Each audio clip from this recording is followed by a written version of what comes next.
John chapter 2. The next day, there was a wedding celebration in the village of Cana in Galilee.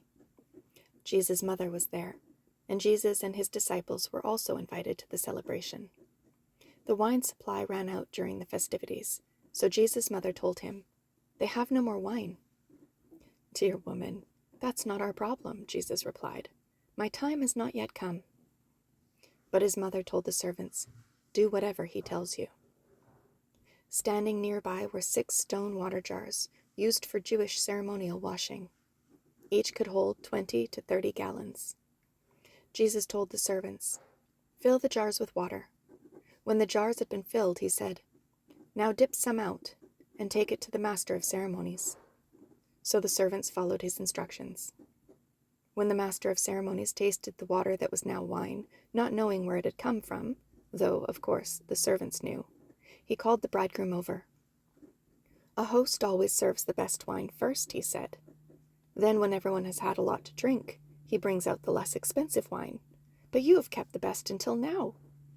This miraculous sign at Cana in Galilee was the first time Jesus revealed his glory, and his disciples believed in him. After the wedding, he went to Capernaum for a few days with his mother, his brothers, and his disciples. It was nearly time for the Jewish Passover celebration, so Jesus went to Jerusalem. In the temple area, he saw merchants selling cattle, sheep, and doves for sacrifices. He also saw dealers at tables exchanging foreign money. Jesus made a whip from some ropes and chased them all out of the temple. He drove out the sheep and cattle, scattered the money changers' coins all over the floor, and turned over their tables. Then, going over to the people who sold doves, he told them, "Get these things out of here. Stop turning my Father's house into a marketplace." Then his disciples remembered this prophecy from the scriptures. "Passion for God's house will consume me." But the Jewish leaders demanded, "What are you doing? If God gave you authority to do this, show us a miraculous sign to prove it." "All right," Jesus replied. "Destroy this temple, and in 3 days I will raise it up." "What?" they exclaimed.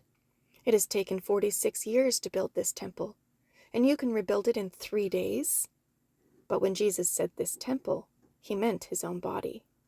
After he was raised from the dead, his disciples remembered he had said this, and they believed both the scriptures and what Jesus had said.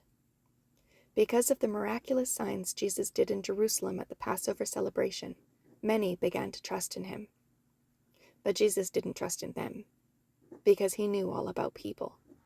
No one needed to tell him about human nature, for he knew what was in each person's heart.